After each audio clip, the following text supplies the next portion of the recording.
So I have started the recording. Hello, everyone. Cool. First of all, I want to ask all of you that did you complete the sort of assignment like the one that I told last time? You can just let me know in the chat.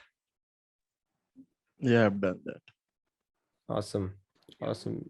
Let's drop a done in the chat. That will be helpful.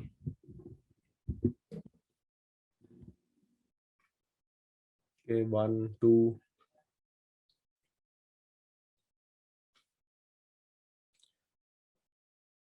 I'll just share my screen.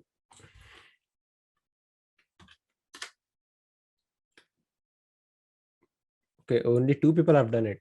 Interesting.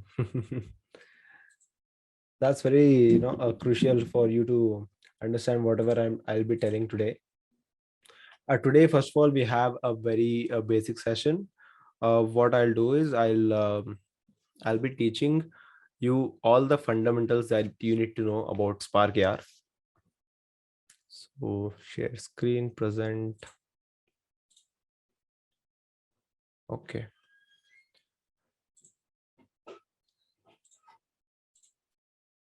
All of you can see the screen, right? Yeah. Okay. Wait, before this, I want to ask you a question. How many of you everyone just let me know whatever you learned in the video that we sent you. In that we had about rectangles, we had a bit about patch editor, we had information about the hierarchy, layering and everything. Just let me know whatever you felt you learned in that video. That'll be helpful for me to understand where you stand, and according to that I'll teach the concepts. Just let me know in the chat. So I learned about basically the first thing about the segmentation, like how the person got segmented through the background, and another thing like I learned about like the rotating things, like how you can rotate and create an animation loop in the effect also. So that are the two main things like I learned, and apart from that I knew something like the layering and all before the video. Got it. So it was about segmentation and adding interactions using patch editor. Yeah. Patch editor. Okay. I'm new to this. This is my first session. Hi, Vaibhav. So if okay, there are some new people here. Can you just give a quick introduction of yourself? Actually, we Yeah, did so last time.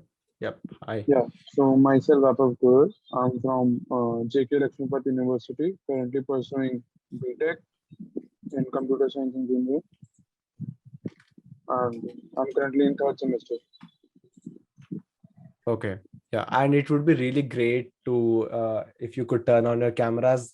Right now, I can just see the name. No, nobody is turning on the cameras. It becomes very monotonous. This is not a Netflix session. This is a live cohort that we're doing.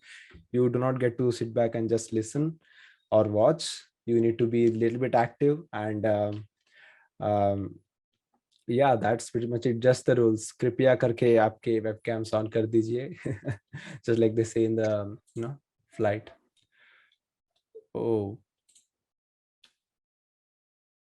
wait, just a sec. I'll share the PPT. What happened?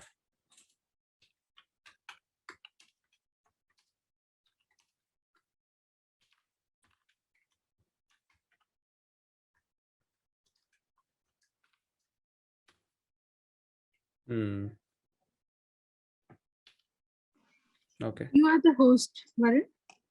Yeah. Yeah. I actually got it got disabled for me for 1 minute. Cool. I'll just share my screen and we'll get started. Hope you all are excited. So this is the week 1 schedule that we have, agenda. First of all, we're going to go through the overview of Spark AR Studio, and then design and concepting for augmented reality, then type of tracker, face tracker, plane tracker, target tracker, hand tracker, types of segmentations available, and next project configuration, whatever the terminology we use in Spark AR Studio, type of objects, types of materials, adding logic and interaction, and data types. This is our agenda for the first class. And yeah, let's start with the overview of Spark AI Studio. I'll just quickly open Spark AI Studio and show you guys what. Okay, cool. Share screen, Spark. Okay, so everyone can see the screen, right? Yes. Awesome. So this is Spark AI Studio. I'm currently using version 123, and you all might be you all are already familiar with the UI, I guess, because we had sent a video before this for you to make sure you familiarize with the Spark AI Studio. At the top left side, we have the scene panel in which we will have all our objects, and beside that we have our layers. In the first like today's class, we'll not be talking about layers much. What we'll do is we'll make some I'll demonstrate all of the objects and materials using like directly in the simulator. And at the bottom left side, we have the asset panel. With that, um, on the right side, we have the properties tab. Let's say if I select any object in the scene panel, we will get the properties for it here, so we can adjust it. Right now, there's a directional light. It is not affecting anything. It is actually affecting, but we need to add a 3D object for it to be visible. And also at the right side, the left side, we have a workspace, a toggle button through which we can make patch editor visible, and also we can enable the asset summary and play and pause the simulator, stop the stop the overall effect, and start again, restart and search. Then we have the AR library. This is super useful actually. Through AR library, can you guys see the AR library though? This is a new window. I am not sure if No, you. it is not visible. Okay. Yep. I'll have to share screen again, I guess. Oof. Share screen 1. Okay. Yeah, this is the AR library. Here we'll find a lot of assets like 3D objects, music, patch assets, textures, blocks, and scripts also, but we'll not be using script, and also color LUTs, color lookup tables, what these are called. Then let's just right now, this is the overview. This is pretty simple actually. If you've gone through the introductory course, you'll know that. I just wanted to make sure I show you once. And then we have Spark AR player. Let me quickly open player. Okay, I guess I removed it. I have it on the phone. So it's a Spark AR player is used to is used to view any effect that you build in Spark AR Studio. Just like I'll an demonstrate emulator. at the end. I'll just install it in between. And then what do we have next? Spark AR player plugins. We have plugins for Blender, that is Spark AR Toolkit, and also we have a plugin for Visual Studio Code that we use for scripting. I'll share all of these links after the session for you to further reading. But these are all the available things: Spark AR Studio, Spark AR player, plugins, and then we'll just quickly move on to type of tracking. The first one would be face tracking, obviously. Let's just add a 3D object. We'll go to AR library. I'm just demonstrating how it works. These are pretty simple things, but I'll just go through all of them right now. Let's add a Spark primitive. For any object to be tracked, let's say I drop that object here, it will not be tracked to the face tracker. It should be a child of the face tracker. One easy thing to make sure if it's child of the face tracker or not, you can just see it's exactly below this. If it's a child, then it will be in this hierarchy format, and you'll have this arrow at the left side. Right now it's tracking the face, and we can move it around through this toggles. This X, Y, this is X, the red one is X, Y is this green one, and Z is the blue one. Actually, I don't prefer doing it this way because it messes up the properties. As you can see on the right side, there are some minor values. Anyone can tell in which format these are, in which unit these numbers are? I cannot see chat for some reason. Let me, okay, yeah, I can see here. Yo, what is the, like, it's just like a trivia question for you guys. What is the unit of these? Nice, correct answer, meters. Great. Like for the longest time when I started, I didn't know this simple thing. Yeah, then later I got to know by reading the documentation, but yeah, it's meters. So what we'll do is we'll just zero out all of these, make sure it's in the center, and then if you want to move it, we'll just move it like this by entering minor values. So a face tracker is an object that just tracks the user's face, and as you can see right now, it's tracking the face one, because we can have multiple face tracker to track multiple faces. Then you can use it to trigger different effects. Let's say if there are two people in the in the camera space, and then if both of them come into the view, and then we can trigger some other effect. That is also possible. So face tracker is pretty simple. It just tracks the face, and it also gives us some landmarks where we can drop our objects. Let's say we don't want to manually do this. We just want this to be on the forehead. It's pretty easy to do. Here, what you use something called as actions. What you do is go to right click on that, go to actions at the bottom, and position on face.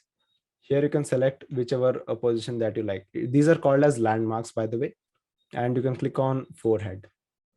When you create this, it automatically creates a producer patch, a landmark patch, and also a 3D position patch. So this is automatic process of adding any object to the forehead. Let's say if you want to adjust this right now, when you have added this, you cannot adjust this actually. As you can see, all of these are grayed out, which means you cannot change it. So what you do is you just add patch in between. By the way, I'm just double clicking in the patch editor to open this search for patches, and then I can search any patch that is available. So if you add this directly, it will not give us individual values. Let's say if I make this 1, it's totally somewhere else. So we want individual control. So what we'll do is we'll add patch and change it to vector 3. Actually, let's do a units session for this. So it'll be, yep, helpful. Here I can control individual values, and it's still tracking the forehead, taking the values from the forehead. This is like a simple explanation about the face tracker. Do you guys have any specific questions on the face tracker? Or I can just move to next trackers. Just let me know in the chat. I need your feedback here. I think we are good to go. Okay, nice. All clear. That's great. Okay. So next we'll have a plane tracker. So for that, we'll have to use something else. So let's just delete the face tracker. And whenever we add plane tracker, the camera automatically switches to back camera. As you can see, it's showing us that we need to use WASD to look around. And the cool thing about plane tracker is that gives you a lot of flexibility to add to make really great world AR effects. So let's just add our Spark 3D object in the plane. Okay. As you can see right now. Okay. Sorry. This is in the world space. Actually, I cannot demonstrate you in the simulator how it will look like. Let's see if I have any. Nope, I don't have any world videos. Yeah, this will only be visible in the back camera. So what I'll do is I'll just open up a template for you guys. That is world object. Using templates is like will definitely help you speed up your process. So as here you can see, we have a plane tracker. And always one more thing, let's go back and I'll show you that this plane tracker is outside the device. Like that is one thing to make sure it never goes inside the device. If you add a face tracker, it will be inside the device because the face tracker needs to be child of the camera. Yeah. Plane tracker is always will always work in the world space, and the face tracker will always work in the device camera hierarchy. So yeah, we'll just go back to the world object, and here we have this object spinning on the world space. As you can see, it also has some shadow. It can also be done very easily by action that we saw earlier. So what I can do is I can just add a 3D object of my choice. So let's take some 3D object from Sketchfab. Low poly. Okay, this is low poly food. So we can take some bamboo.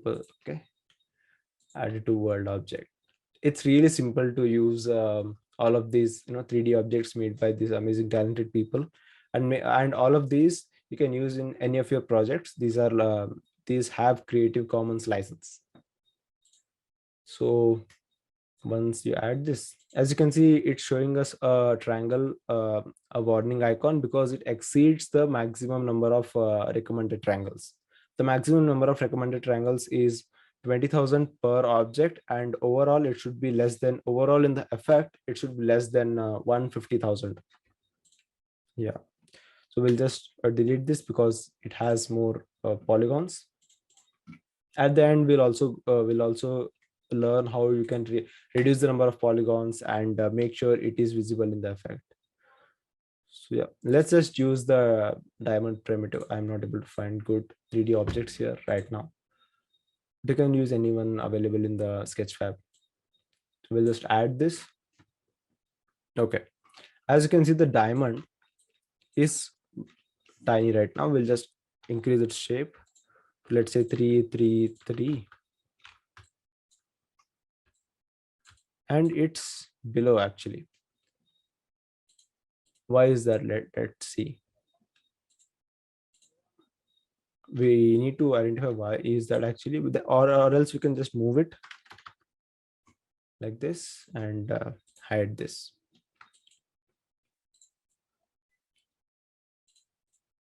After this, I'll send a separate video of using this in the using through a back camera. I cannot demonstrate in the computer.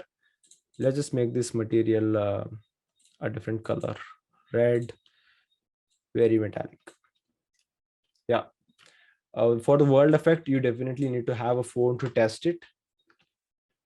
What you can do is you can just click here and send this to your Instagram and then test it on the phone. That will help you understand more of it, of what the plane tracker does. And also the main advantage of using the plane track world object template is you'll have all of these instructions pre-made for you. So let's say if I switch to front camera, then it will show instruction, switch to back camera. And then when I switch to back camera, it shows an instruction, tap to place the object. Yeah. I'm not sure if you can see it here, but it appears at the bottom of the simulator. So wait. Which one do we have next? World tracker, plane tracker, and then we have a target tracker. We don't have a target tracker template here, but essentially what a target tracker is you can set any image as a target, and then whenever that image is detected by the camera, it will do a certain action. Let's say if you have an image of a speaker, a 2D image of a speaker, and then if your camera detects that image, then you can make a 3D image, a 3D model of a speaker pop out of it. That is what you can do. And also that for that, you definitely need to use your phone. That is not like that will not be easy to explain here it in the right now through the webcam. What I'll do is I'll make two separate small videos for world tracker and target tracker and send those in the group. That will be very helpful. We'll just move to hand tracker next. And right now, as you can see, let's see which I have not added any experience. I'll just add a sharing experience. And if I just remove Facebook, if I go and click on the hand tracker, I'm not able to click it because hand tracker is as of now is only supported on Facebook. So I'll have to make sure that I enable only Facebook and disable Instagram. So now if I go here, you can see hand tracker is available. Yeah, and we'll just remove the face tracker. We can add any object in this and it will work the same way. I guess I'll have to turn off my camera here for it to turn on here.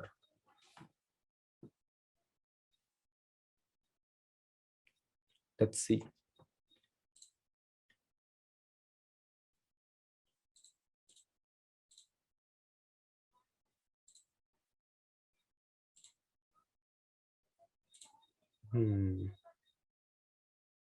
Maybe, oops, Spark crashed. Nice. I'll just turn that on again. Like it happened sometime. I have also faced the same thing. Yeah, it crashes a lot of times. I have experienced Like that. this recent version में ज़्यादा होता है थोड़ा पहले से. Definitely, it happens a lot. You should, whenever it happens, you should report it. Yeah, sure. That's very helpful. Wait. Okay, we have two projects opened. Okay.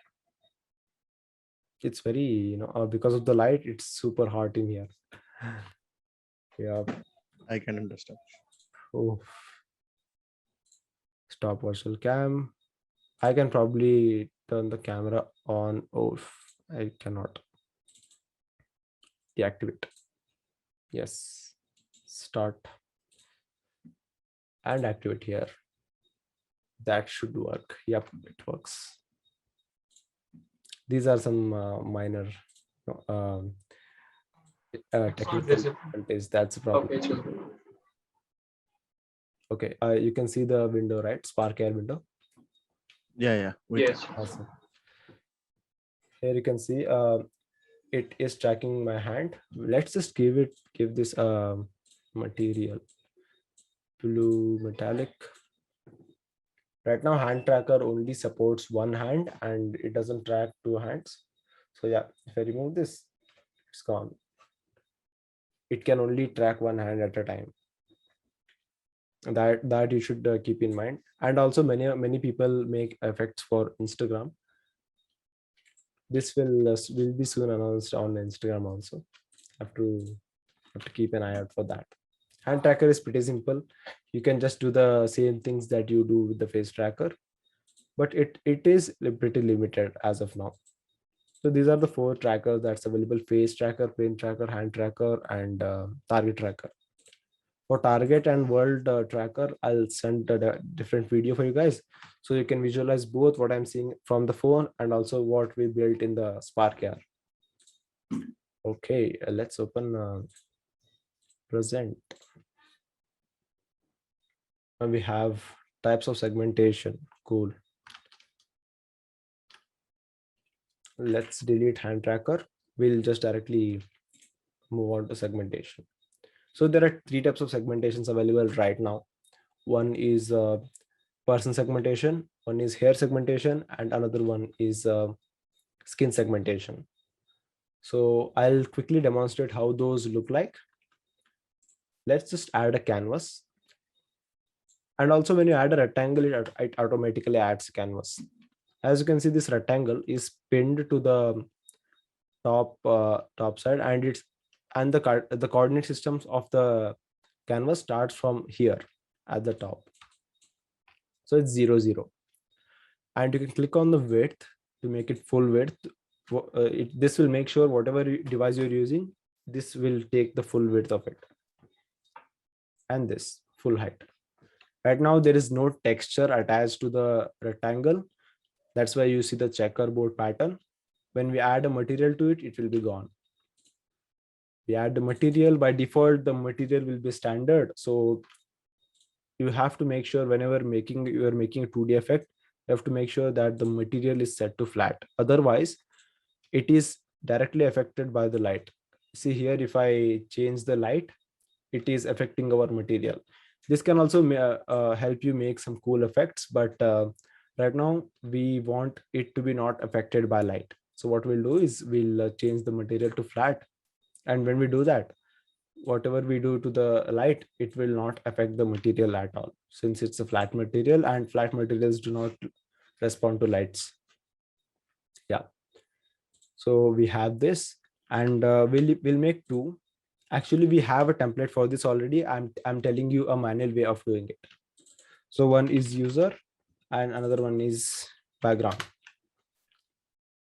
Now we'll just make a material for that. We have made material for user already. Let's just make a material for background as well. Make sure it's flat and rename it. And you can see that both of them are white. It doesn't have a texture to it. So what we'll do is we'll take the camera texture. To extract the camera texture, what you need to do is you can click on the camera and click on texture extraction. It will give us the camera texture. We can rename this. I usually rename this as camera. And we can toggle the patch editor from here and go to user and set it to camera. Let's disable the background for now. As you can see, the user rectangle has the camera and we can move that around. Next, we have the background. Let's also make the background, we can make the background red. That looks cool. And we'll enable it. Right now in the scene hierarchy, how the in the scene tab, how the hierarchy works is whatever object is at the bottom, that will be shown first. So the background is at the bottom, it is being shown. If I move that background up, then the user rectangle will be shown. Can you understand the hierarchy that is working in the scene tab? Yes. Awesome. And we can use this handy toggle buttons at the top of here. Click on this, it will make sure it's at the center. Click on this, it will make sure that it's at the center of both top and bottom. Yeah. Okay, we have this, but right now the user is not being segmented from the background. So for that, what we need to do is go back to camera and click on the segmentation, click on person. So we have the segmentation mask. To identify it's for which part, what we'll do is we'll make sure it's a person. And then here you can see it's a type is set to person. So now go back to user, click on alpha and select the person. As you can see, it has added an alpha mask over the person, and I can just move it. Or you can just take another video and see how this is working. Yeah. This is how you add, and also I'll show you another way of doing the same thing without touching anything here. So we'll just remove this, we'll remove this. Click on the, make sure you create a patch for the texture in the patch editor and add the camera texture. So when we directly send the camera texture to it, it doesn't have any mask. So what you do is you go to mix, you add a mix patch. I'll set back to my camera. Okay. You add a mix patch and then you connect it here. And for the alpha, you connect the person. Take the RGBA of the camera and alpha of the person, connect it, and we have the same effect. And you can also change the mask size from here. How much do you want and all that?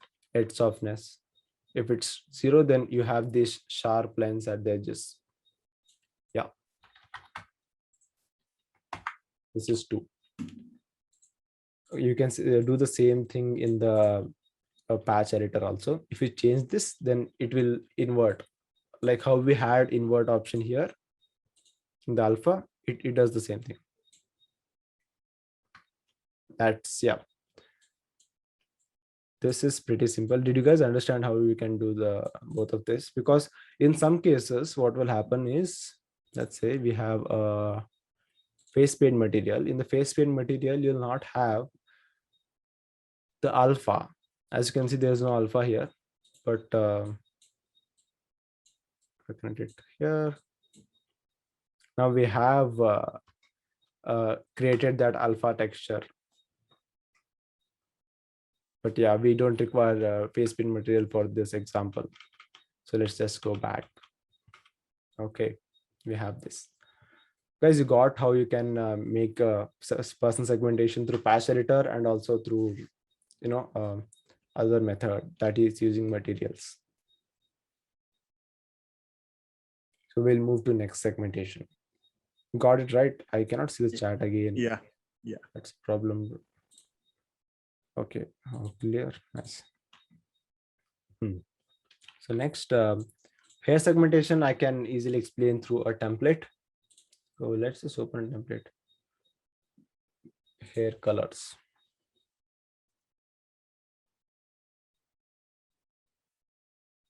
I hope it doesn't crash again.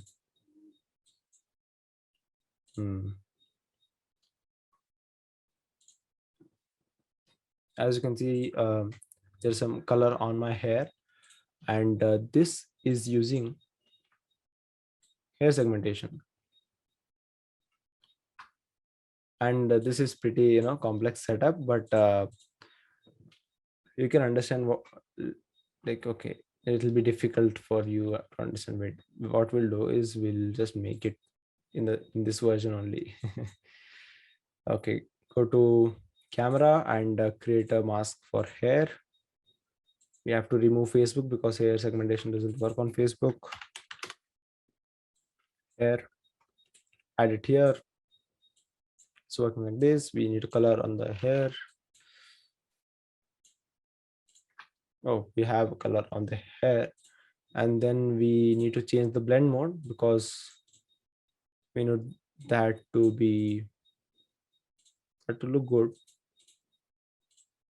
Subtract, alpha, add, screen. Yeah, right now it's a webcam quality, you cannot expect much, but on the phone it will look good. So I'll just change it back to add. Yep. So this is how you can, right now we use the same patch setup to add the hair color. We just took the camera and we added the alpha of the hair, and then we send it to the user material. That's it. You have added the RGB of the hair, shouldn't you add the alpha in the patch? What? You connected the RGBA value of the hair patch to the alpha of the mix. Actually, it works. Okay. It works because we are connecting it to alpha. Let's say we can connect both, but the good practice is to add alpha, just because like it works both ways. You can do it like anyway actually. And I want to show you guys how this alpha mask will look like. Let's make this white, and let's add a background material to be okay. We have the user.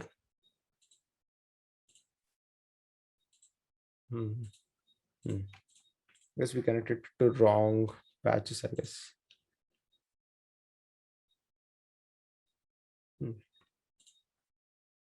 Let's remove this. This is the user. Oh, connect this. Yep, this is correct. So right now we have only the hair masked out. And for as far as the background goes, we can, what we'll do is we'll add a color to this, black, and change the blend mode back to alpha. Yep, this, and user, we'll add a color to this using a value patch. Make sure it's color, set it to white. Nope.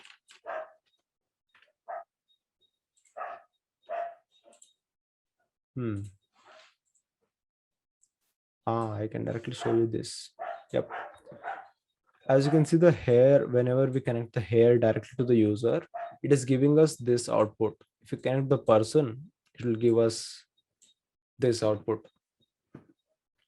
So this is what the alpha mask looks like when we connect it to the mix patch. It is purely in black and white. When add this hair, and we can just remove the background. User, yep, it works. And also we can change color here. Add, subtract, multiply. Go nice.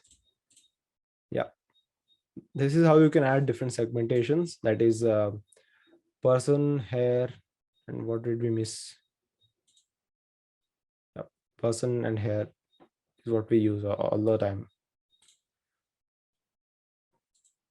And we also have a new segmentation, that is skin segmentation. I'll just show you how that also works, so you have the whole idea. Go to camera and click on the plus, create a segmentation, skin segmentation. And right now what we want to do is we want to apply, let's say I want to change my clothes color. Okay, what I'll do is we'll just remove the hair, and person segmentation, we'll add skin here and add the alpha. This is wrong, like we want the color to be applied on our shirt, so we'll just, okay, we'll just remove the user. It is applying it everywhere else.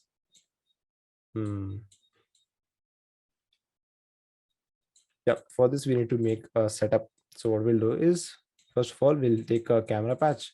So let's say I want to change my clothes color. So this is how you do it. Take the person, and this is the output that we get. If I change the position of it, I guess. Let's change that back to alpha. Change this back to normal. Okay, so we have the person segmented from the background, and let's make the background black. Fill width, send that back, make it BG and give it BG material. It's black, and we want to change the clothes color. So then we connect it to here, and we give this output. Right now we have our clothes segmented out, and we also have the hair.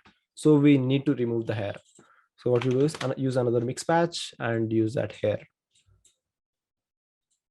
Alpha. Actually, what we'll do is we'll connect this before this.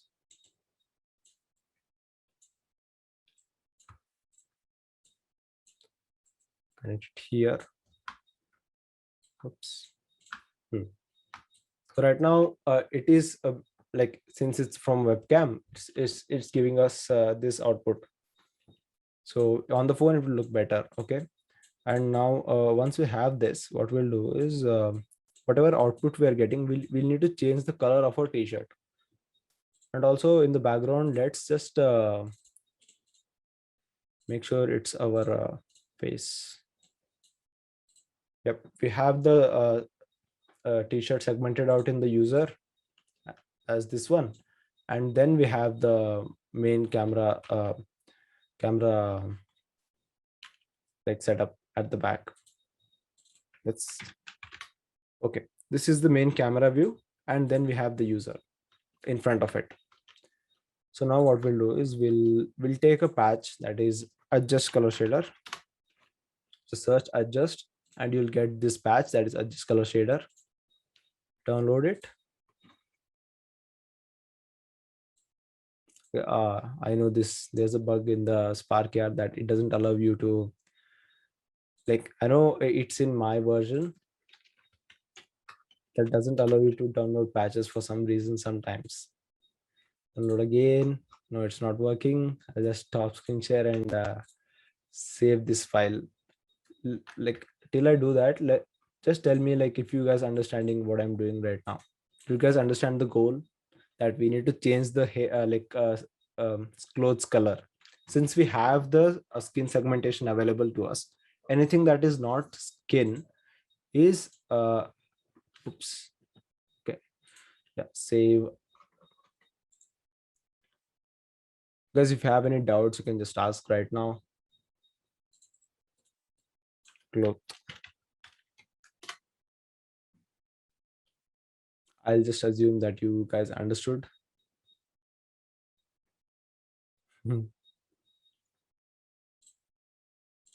Open Spark here again.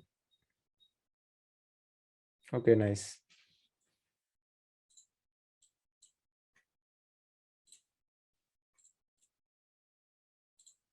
Screen one.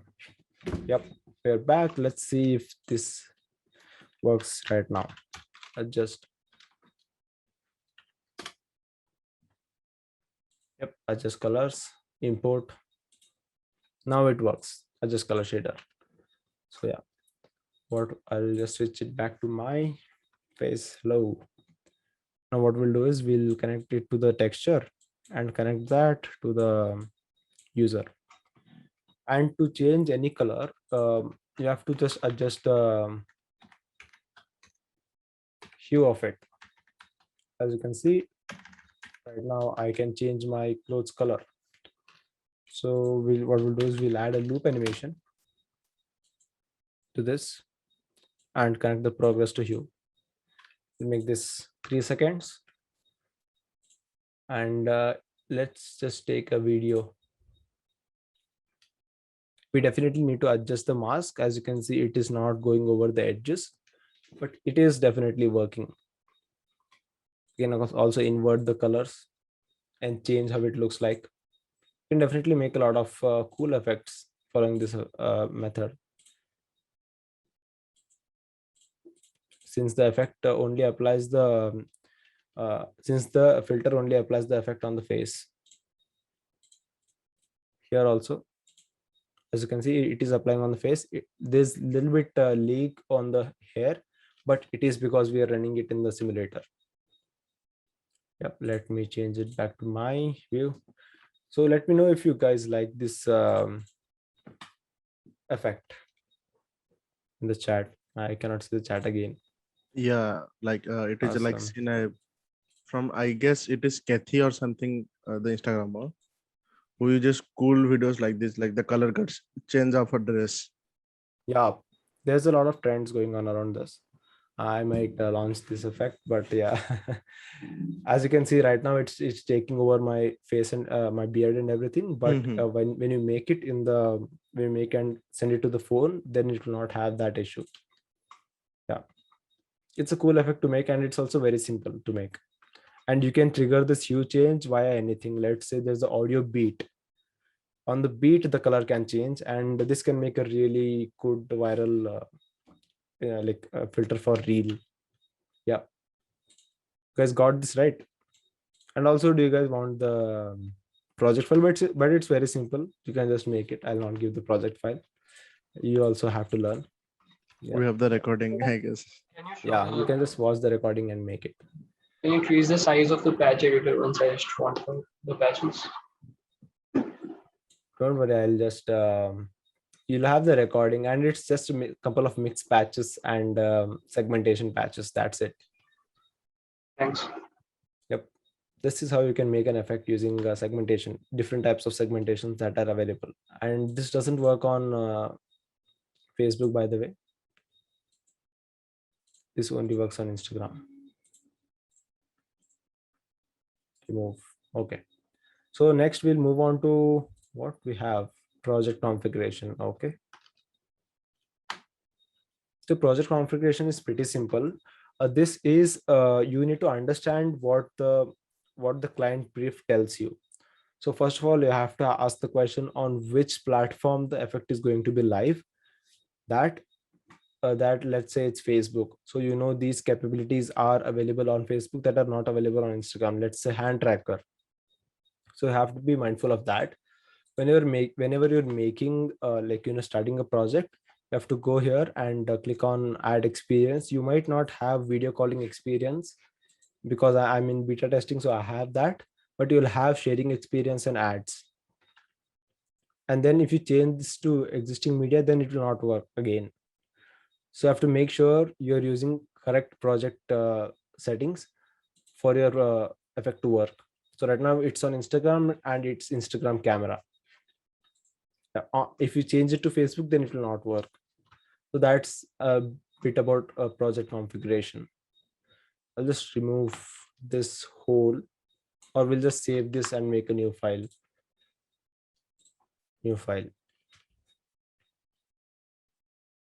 I just hope it doesn't crash again. Okay, cool.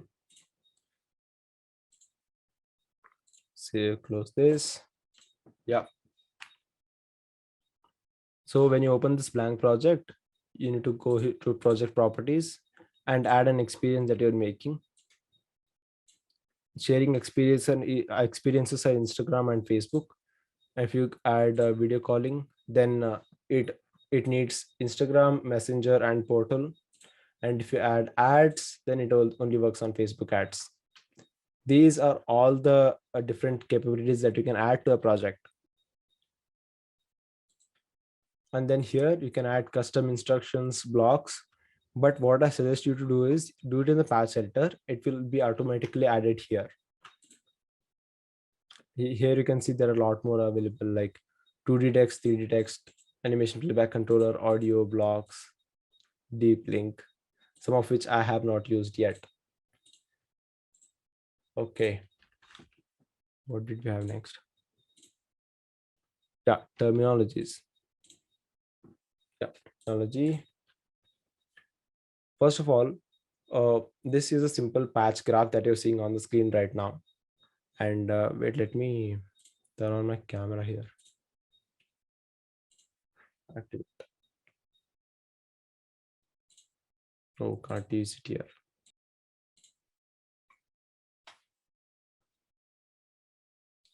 Project. I cannot turn on my camera because it's being used on the other side. Yep, how it works. Great. Terminologies used while making AR effects. The first one is the patch. This whole setup is called as patch graph, and the different objects that you see here are called patches. This is pretty simple, and the way you connect and the connection between them is done through a node, and the inputs and outputs are called as ports. That's the simple terminology that we use. And here are the different types of objects. First of all, we have scene understanding objects. Those are trackers. Trackers are used to know whatever is happening in the scene. Let's say we have a face tracker. Then the face tracker can know if I have raised my eyebrows, if I'm smiling. That all we can know using a face tracker. So face tracker is essentially what it's doing is it's understanding the scene. And similarly, plane tracker, what it does is plane tracker allows you to scan the horizontal surface, like infinite horizontal surface, whatever is being viewed through your camera. And fixed target tracker that we just saw, that was target tracker, allows you to identify a particular image that you make sure you pre-built that you inbuilt in the camera in the Spark AR Studio. So let's say if you add an image of a cat, this will be this will be better explained to you by that other video, the fixed target tracker. And the hand tracker, you already saw, it understands where our hand is and its position, rotation, and scale. 3D objects. These 3D objects are pretty simple. Any object that have X, Y, Z coordinates. A plane has it, a null object has it, a 3D object that you can add through Blender, that also has it. A face mesh will have it, and a 3D text. We'll see what each of these are when I open Spark AR. And then we have 2D object, that is canvas, rectangle, 2D text. These are the basic things that you need to understand. These are available, but there are more in the Spark AR Studio. And then we have lights: ambient light, directional light, environmental, point light, and spotlight. In this, the most heavy light is the spotlight. So ambient light it doesn't take a lot of resources to run. Directional light also doesn't take a lot of resources. As you come down this hierarchy, it the down you go, the higher resources it takes to run. So make sure you don't use multiple spotlights or multiple point lights in your effect, because it will not run on majority of devices smoothly. Yeah, then we have effects, that is particle system and speaker. Speaker we use to play any audio clip in the effect, and we use particle system to make different effects like fire, rain, or wind, air, anything else. Yeah. Then we have types of materials.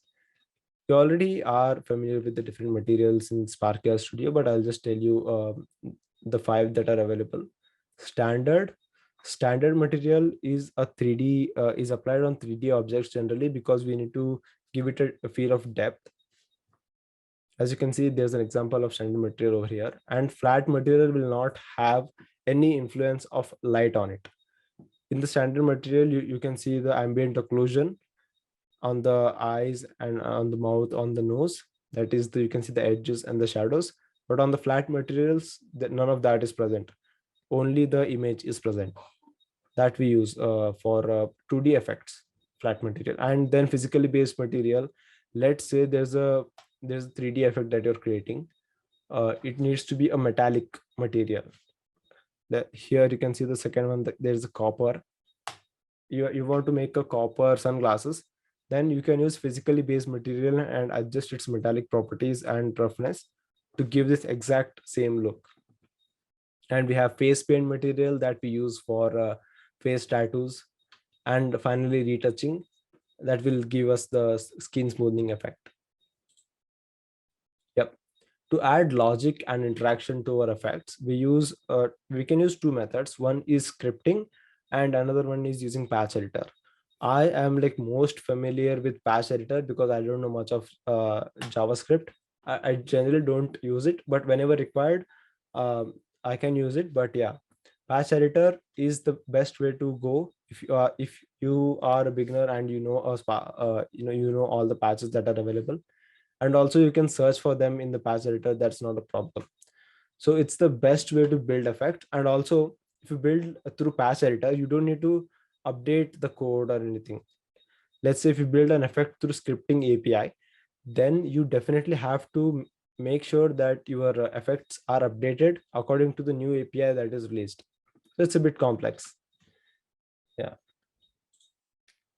Yep. And then we come to data types. First, let me ask you, am I going too fast, or you guys got types of materials and types of objects and logic? Just one. Okay, let me in the chat. Okay, got it. Nice. Cool. Next, we have data types. We have Boolean, scalar, and pulse. And we have many more, but right now we are looking at 3. Boolean is just on off. It's a continuous signal. That is what you have to make sure. Let's say if my mouth is open, that will be a Boolean. If my mouth is open, it will say on. If my mouth is not open, it will say off. So I'll tell you all of this with the example in Spark AR Studio. Don't worry. And scalar. Scalar is how much the mouth is open. It is a progress value. So let's say mouth will, if my mouth is right now, it's at 0 and it's fluctuating a bit. If I open my mouth fully, then it will be hitting the value 1. So it is progressing between 0 to 1. And also we have another similar data type to this, that is scalar. We'll discuss that in the next slide. and a pulse. A pulse is a one-time signal. Let's say I play an animation, that is a pulse, that we only play an animation once. That is a one-time signal. Once the pulse is received, that is done. You can send another pulse, but that's it will be a different pulse that time. I'll show you how this with an example. Yeah, and 3D point and 2D point, this we understood when we modified the position of the SparkAR primitive. When we make a patch for any 3D object, that we get X, Y, Z coordinates. So it's their 3D position, and 2D position is for rectangle and 2D text. Yeah, and then we have color. It's pretty simple that we just did how we did with the hue color changing effect of the cloth. Then we have progress. Progress is an animation that we generally use for animation transitions. Let's say we want a ball to move from point A to point B. For that, we use progress value, and then we connect this progress to transition to tell that it should transition from -1 to +1. That is what we use progress for. The progress patch and the scalar, the progress data type and the scalar data type are pretty similar. They go from 0 to 1. But yeah, they are similar, but they have different applications. And then we have vector 2, vector 3, and vector 4. This is similar to 3D point and 2D point. In 3D point, we had three X, Y, Z coordinates. In vector 3 also we have X, Y, Z coordinates. It can also be RGB coordinates. You can change the RGB values. I'll show these with an example later, but these are the data types that are available. There are some more like texture 2D and matrix 2, matrix 3, matrix 4, but those are not required as of now. And you can read more about them on this link. I'll definitely share the PDF with you, so you can go through this again if you ever feel like you're not remembering any of the data types. But yeah, and it's not absolutely necessary to remember all of this.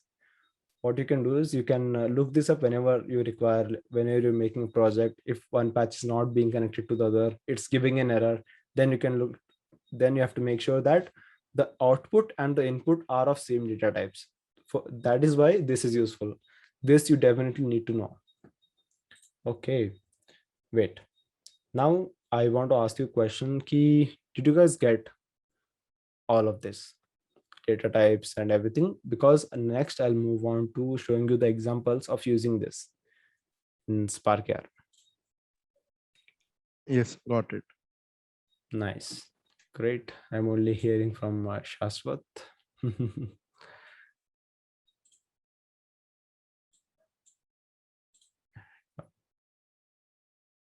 Okay, you can see the SparkAR window, right? Just let me know in the chat. Yep. Yeah, Okay. Great. So which one was first? Yeah, we have Boolean, scalar, and pulse. Let's just set. Okay. Again, I have to deactivate my camera here and activate here. Awesome. So now we'll open the patch editor, and now we can use the Boolean signals. So what I'll do is I'll add a face tracker, because we need data from face, that if we have opened our mouth or not. So I just drag the face tracker to the patch editor. What it will do is it will create a producer object. You can do the same thing by clicking on the face tracker and go to interactions, go to patch, click on create, and click on producer patch. But just dragging and dropping is very simple process. Here what you do is just drag the face and see what all options are available to you. Here you have facial landmarks, you have interactions, blink, eyebrows lowered, eyebrows raised, happy face. So let's use a smile. Smile has a Boolean type. Here you can see. If I smile, it gives a Boolean output. So we'll use this. But what we'll do is let's add a smile. That's such a smile object here. Okay, which one shall we use?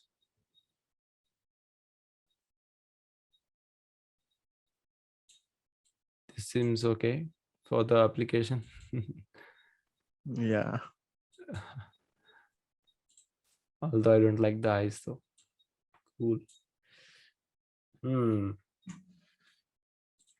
All the coordinates are a bit messed up, but we can definitely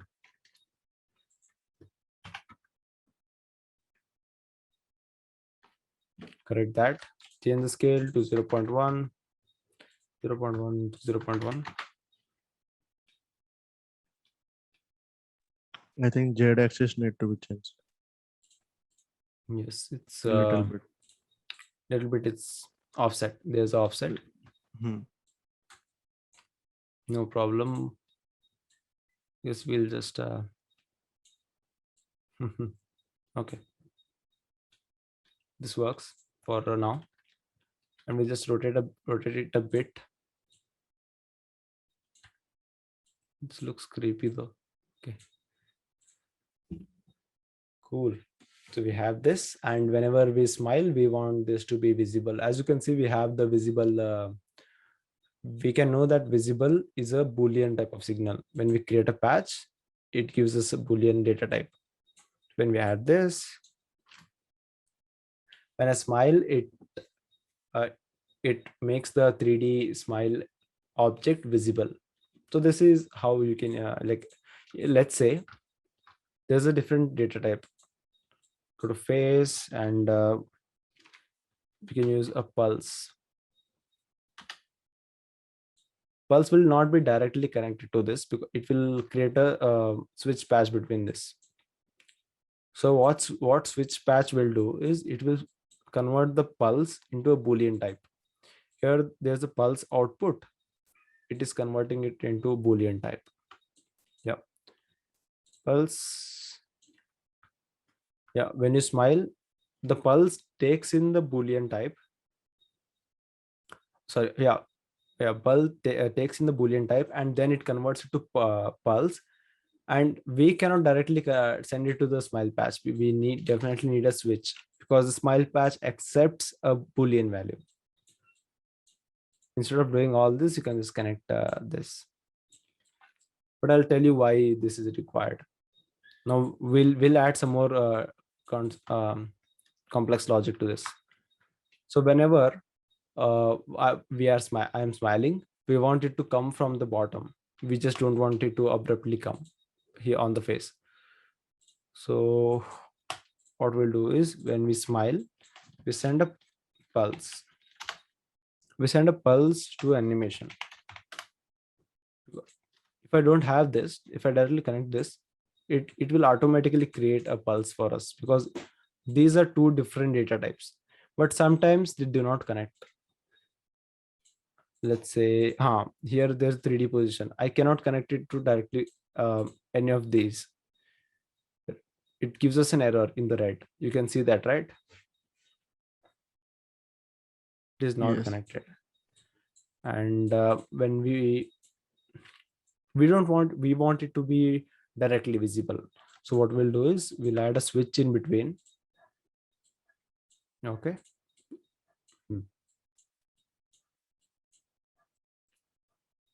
Now it's visible, and it is not turning off automatically.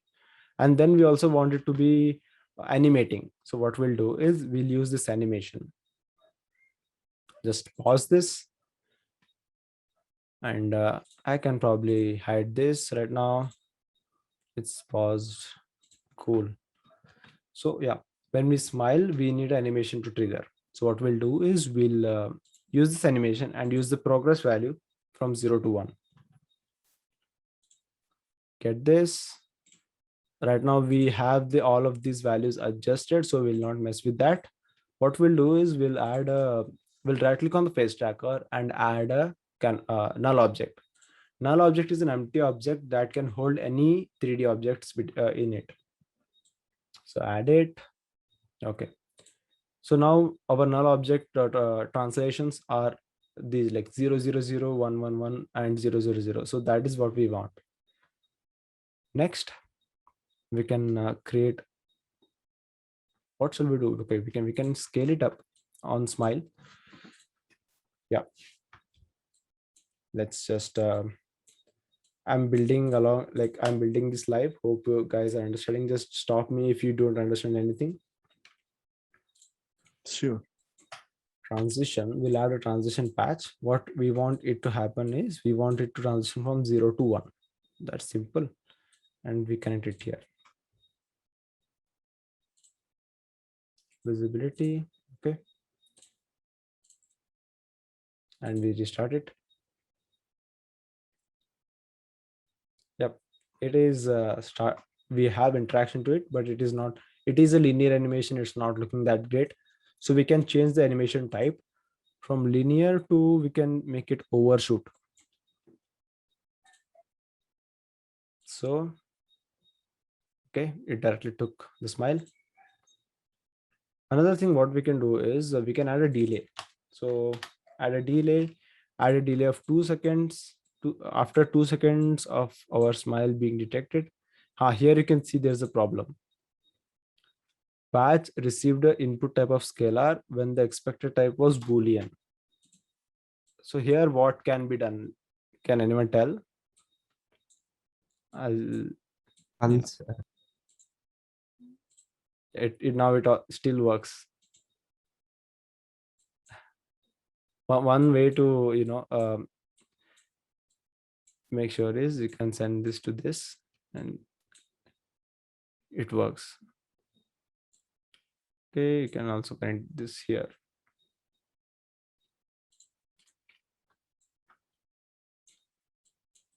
Cool. So let's start. Whenever we Smile,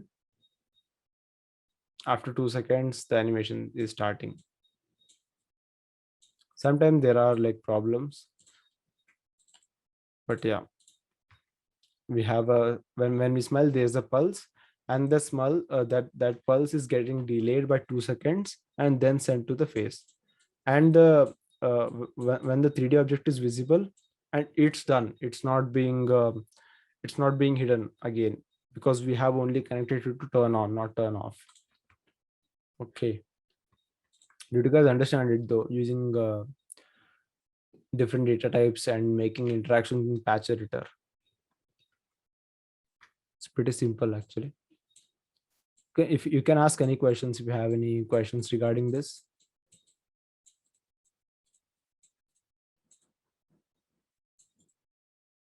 Okay, I'll just assume that you guys don't have any questions.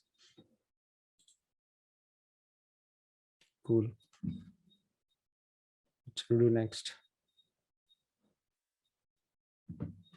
Which was the next data type though? Pulse, 3D point, 2D point, color, progress. Okay. Next, we'll change the color of this Smile face. Okay. So right now, there's definitely 3D object. As you can see, there's an object and there's a palette. This object has metallic properties also to it. Cool. Yeah, we have this. What we'll do is we'll change the color of this. So make a patch for a texture and make sure you drag the texture here. That is the base color. And now what we'll do is we'll change its color. The simple way is you can download, adjust color shader, and adjust the hue. That's it. Import. Okay, it's working in the first time right now. Great. Connect this here and this. And then we can add a loop animation. We want the loop animation to be enabled after the animation here ends. Completed. Okay. As you can see, it automatically created a patch, switch patch. Start.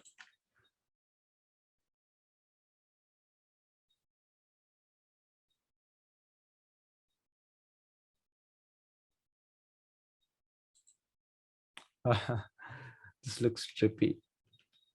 Yeah. This is how you can change its color. And also, if I change the input here to a color type, let's say yellow, you can see it becomes a yellow ball, as we're not supplying its base texture to it. Nice. Okay. Progress we used. Vector 2, vector 3, and vector 4. Okay, that also we used. So what we'll do is we'll use a vector 4 this time. So instead of it appearing it like this, we can keep it as it is, and we can animate its appearance. We'll use a mix patch and then connect it here. Connect it here. It's not visible. If I connect it here, it's visible. Okay, cool. And now we'll animate the progress. If I restart this,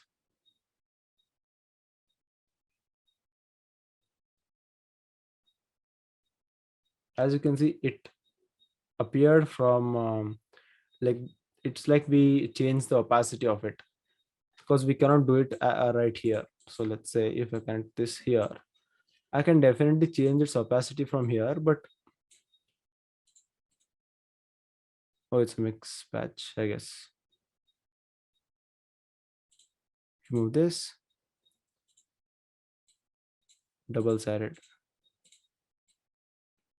Okay, right now we can control the opacity from here, but we cannot create a patch for opacity. And if you want to make the any object appear like make it invisible and make it visible through a fade animation, you can use this technique.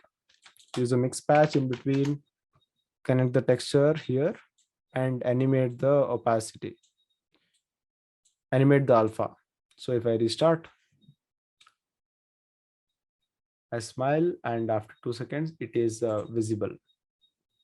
It's pretty simple. You can make any object get visible from like this, like it's like adjusting its opacity, but it in the patch editor. That's it. Do you guys understand this?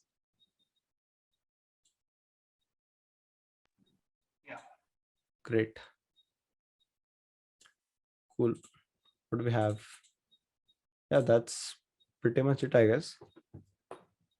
Wanted to show you different data types, and I'll send a video for target tracker and world effect tracker. Let's stop this. Go here. Yeah. Oof. Disable. Okay. And if you have any questions though. No questions.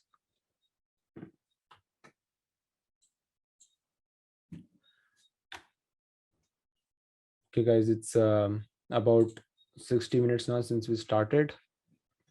And yeah, that's pretty much it. And I'll share the PPT about this. None of you have any questions. That's pretty good. I must be a great teacher then. If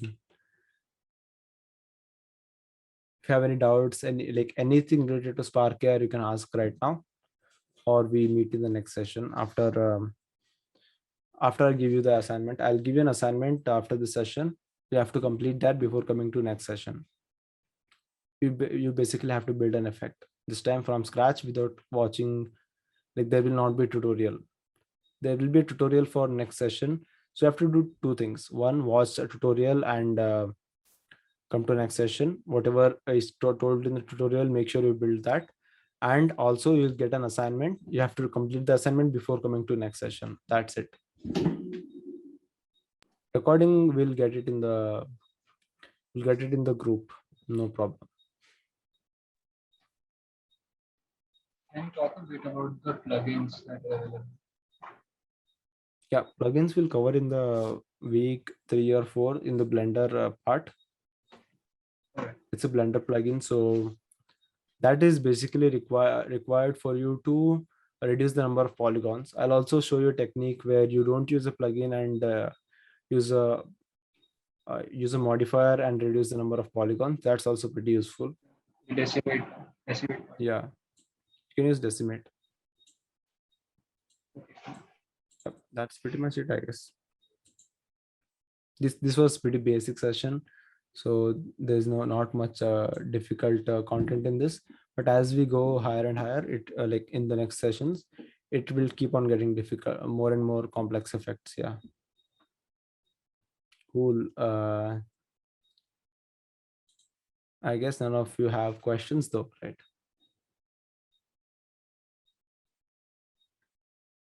Because I want you to be more interactive. Like I also cannot do this if you guys aren't interactive at all.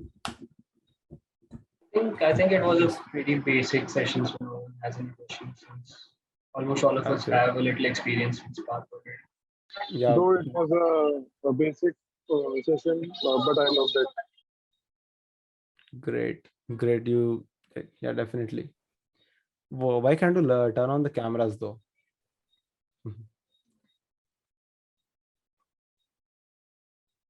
Okay. Cool. Then we'll just wrap up here and meet in the next session. Make sure you complete the assignment. And if you have any doubts, drop a message in the group. I'll clear the doubts as soon as possible. Great. Then we'll meet the next session. Bye. Stop.